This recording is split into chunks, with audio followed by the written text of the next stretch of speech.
नमस्कार दोस्तों, welcome to my YouTube channel center for success में आपका स्वागत है। जैसे कि दोस्तों आप सभी लोगों को पता है कि अपन पढ़ रहे हैं सूक्ष्म मापी उपकरण। सूक्ष्म मापी उपकरणों में से कौन कौन से पढ़ चुके हैं ये आपको पिछली वाली वीडियो में मिल जाएगा।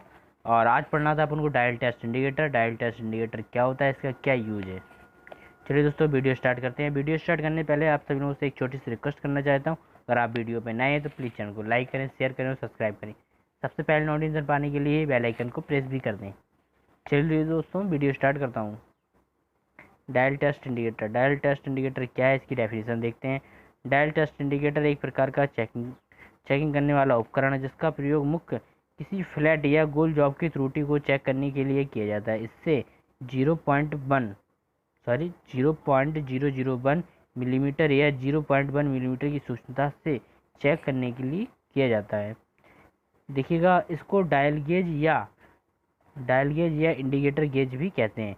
इसके दो अन्य नाम भी होते हैं, जैसे कि डायल गेज या डायल टेस्ट इंडिकेटर भी कहते हैं इसको। ठीक है, देखते हैं इसका सिद्धांत। इसका सिद्धांत क्या होता है, ये किस सिद्धांत पे कार्य करता है। डायल टेस्ट इंडिकेटर को मैग्नीशियम ग्लेस लीवरेज या रैक और पिनियन के आधार पर बनाया जाता है। ये इसका सिद्धांत है, रैक और पिनियन के सिद्धांत पर इसको बनाया गया है। इसके टाइप्स ये दिखते हैं। ये निम्नलिखित कितने प्रकार का होता है। ये निम्नलिखित दो प्रकार के डायल टेस्ट इंडिकेटर प्रयोग में लाए जाते हैं। पहला है प्लंजर टाइप। इस प्रकार के डायल टेस्ट इंडिकेटर में मूवमेंट का मैकेनिक्स और एक रैक और पिनियम मैग्नीशियम द्वारा प्राप्त किया जाता है। इस डायल टेस्ट इंडिकेटर से प्राप्त 0.01 मिलीमीटर की सूक्ष्मता से, ठीक है, सूक्ष्मता में चेक की जाती है। इसकी अंदरूनी रचना में रैक और 25 मिलीमीटर यानी 25 मिलीमीटर लंबाई में 50 दांत बने होते हैं, अर्थात इनका पिच 1/2 मिलीमीटर होता है। इनके अंदर की जो पिच होती है वो 1/2 होती है। ठीक है, यह रैक ड्राइवर होता है। जो रैक लगा होता है उसको हम ड्राइवर कहते हैं। देखिएगा, और रैक के साथ 10 दांत वाली पिनियम को मैश कर दिया जाता है। यह ड्रिवन होती है, मतलब दो लगे होते हैं, एक ड्राइवर होता है, एक ड्रिवन होती है। दोनों जो रैक के साथ एक लगी रहती है दांतों पिनियम, 10 दांतों वाली पिनियम, उसको ड्रिवन कहते हैं। चलिए दोस्तों आगे देखते हैं। इस 10 दांत वालों जो रैक के साथ ड्रिवन लगी हुई है, यह 10 दांत वालों वाली पिनियम के सिम्पटल पर, यानी सिम्पटल भी होता है, उस पर एक दूसरी दांत 75 यानी 75 दांतों वाली पिनियम फिट रहती है। यानी एक पिनियम और लगे होते हैं जो 75 वाले उसके दांत होते हैं 75। यह ड्राइवर होता है, यह भी ड्राइवर होती है। इसका 75 दांतों वाली पिनियम के साथ 15 दांतों वाली पिनियम को मैशरूम कर दिया जाता है। जो 75 वाली होती है, 75 दांतों वाली, उसके साथ हम 15 दांतों वाली पिनियम मैशरूम कर देते हैं। ठीक है, यह ड्राइवन होती है। यह भी ड्राइवन जो 15 दांतों वाली है, ये भी ड्रिवन होती है। और ये देखिएगा, इस 15 दांतों वाली पिनियम के सिम्पटल के साथ एक सुई जोड़ दी जाती है, जो कि पिनियम के घूमने के साथ साथ डायल पर घूम जाती है। जो पिनियम के साथ घूमती है उसको डायल पर भी घूमती रहती है।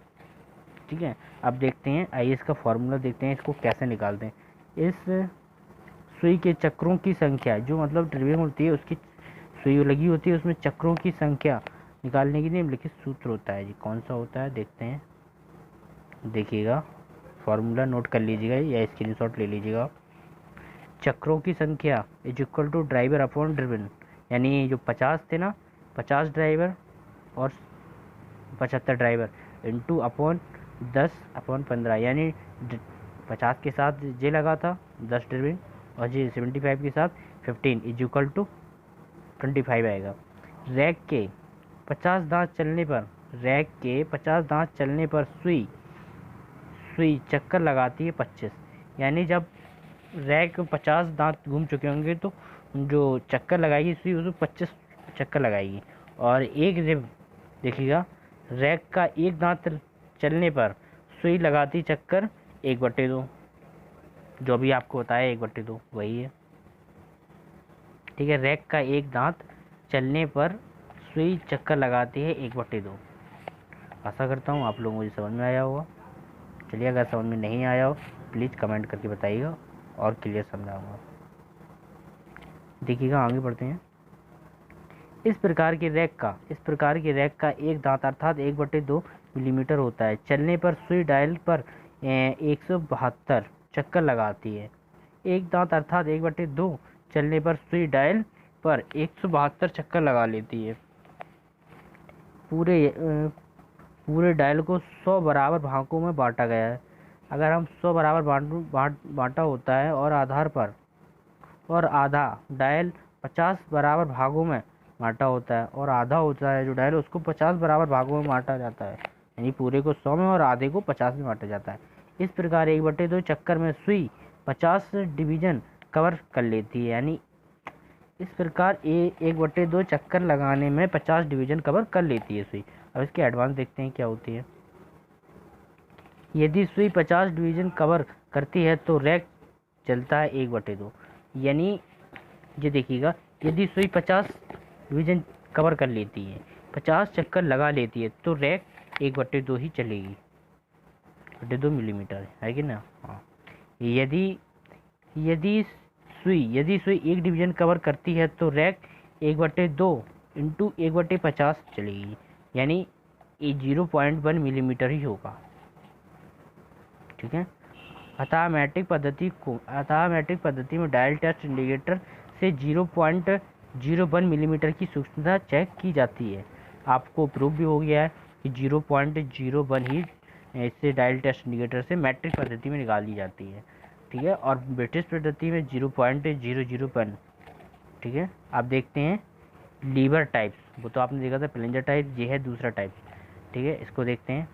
इस प्रकार डायल टेस्ट इंडिकेटर की मूवमेंट का मैग्नीशियम फाइल का एक लीवर और स्क्रूज मैग्नीशियम द्वारा प्राप्त किया जाता है। इसमें बाल टाइप कंटैक्ट के साथ एक स्लाइडलेस लगा होता है, एक स्टाइल लगा होता है इसके साथ। इसका प्रयोग वहाँ पर किया जाता है जहाँ पर plunger type dial test indicator का प्रयोग मुश्किल हो, मतलब ये जहाँ पर टफ काम होता है उसको यहाँ पर इसका प्रयोग किया जाता है। ठीक है, जहाँ पर प्लंजर टाइप प्रयोग ना किया जाए वहाँ किया जाता है इसका प्रयोग। डायल टेस्ट इंडिकेटर कहते हैं। देखते हैं निम्नलिखित प्रकार के स्टैंड प्रयोग में लाए जाते हैं, कौन कौन से होते हैं। पहला देखते हैं, एक कास्ट आयरन बेस के साथ साधारण कार्य वाला स्टैंड बनता है। जो साधारण होता है वो कास्ट आयरन के बेस पे साधारण बनाया जाता है। देखते हैं सेकेंड वाला, यूनिवर्सल क्रैंप के साथ मैकेनिक स्टैंड बना होता है। जो मैग्नेटिक होता है, जो यूनिवर्सल क्रैंप के साथ होता है। अब देखते हैं सी, फ्लेक्सिबल पोस्टल के साथ मैग्नेटिक स्टैंड होता है, जी फ्लेक्सिबल होता है। ठीक है। अब देखते हैं डायल टेस्ट इंडिकेटर को चेक करने की टेक्निक क्या होती है। चेक करने वाले वर्कपीस को सरफेस प्लेट पर रखें, यानी जो सरफेस प्लेट होती है उस पर हम अगर किसी जॉब को चेक करते हैं तो उस पर रखते हैं। ठीक है। देखते हैं सेकंड पॉइंट, उपरोक्त स्टैंड पर डायल टेस्ट इंडिकेटर को लगाएं। थर्ड वाला पॉइंट है, प्लंजर के टिप को वर्कपीस की सरफेस के साथ संपर्क में लाएं और देखें कि पॉइंटर 2 या 3 चक्कर लग गए। ठीक है, 2 या 3 चक्कर लगा लें। चौथा वाला पॉइंट देखते हैं, पॉइंटर और रेवोल्यूशन काउंट की प्रारंभिक पोजीशन को नोट करें और उसे रेफरेंस के पॉइंटर की तरह प्रयोग करें। पांचवा पॉइंट देखते हैं, टिप के नीचे वर्कपीस को आगे पीछे मूव करें। टिप होती है जो उसको आगे पीछे मूव करके देख लें। ठीक है, ये देखिएगा, प्लस या माइनस रीडिंग के लिए डायल टेस्ट इंडिकेटर को पढ़ें, यानी जो डायल टेस्ट इंडिकेटर है उसको प्लस या माइनस की रीडिंग के लिए देखें कि प्लस है या माइनस है। अब देखते हैं डायल टेस्ट इंडिकेटर की सावधानियां कौन कौन सी होती हैं। देखते हैं, डायल टेस्ट इंडिकेटर को अन्य कटिंग टूल्स के साथ मिलाकर नहीं रखना चाहिए। ठीक है, आपको हमने कई बार बता चुका हूँ कि डायल टेस्ट इंडिकेटर को या किसी भी मेजरिंग टूल्स को कटिंग टूल्स के साथ मिलाकर नहीं रखना चाहिए। ठीक है। दूसरी सावधानी क्या है, इसे झटके के साथ प्रयोग नहीं करना चाहिए, इसे नॉर्मल तरीके से प्रयोग करना चाहिए। ठीक है। थर्ड वाला पॉइंट देखिएगा, इसे रफ सरफेस पर प्रयोग नहीं करना चाहिए। चौथा, कार्य करने के बाद इसे अच्छी तरह से साफ करके रख देना चाहिए बॉक्स में। ठीक है, तो देखिए दोस्तों, आप लोगों ने डायल टेस्ट मीटर आज पूरा कंप्लीट है। अगर आप लोगों को कोई प्रॉब्लम हो या कुछ समझ में ना आया हो तो प्लीज़ कमेंट करके ज़रूर बताएं। थैंक यू दोस्तों, आज के